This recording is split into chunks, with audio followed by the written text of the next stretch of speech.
Abshukur, katta bo'lganingizda kim bo'lasiz? Katta bo'lganimda militsiya xodimi bo'laman. Shodiyaxon. Siz katta bo'lganingizda kim bo'lasiz? Men katta bo'lganimda doktor bo'laman. Sojida.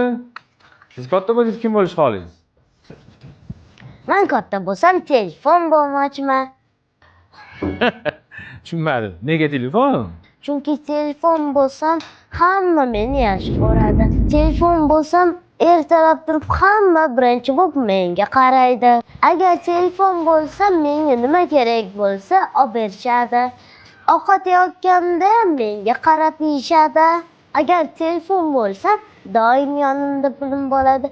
Pulim tugab qolsa qayerdan bo'lsam topib pul to'lab qo'yishadi.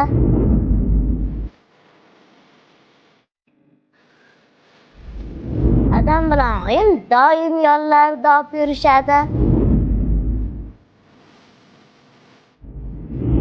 Har doim menga e'tiborli bo'lishadi. Ha, Sirojida. Va chiqadi ekan. Farzandingizga har doim e'tiborli bo'ling.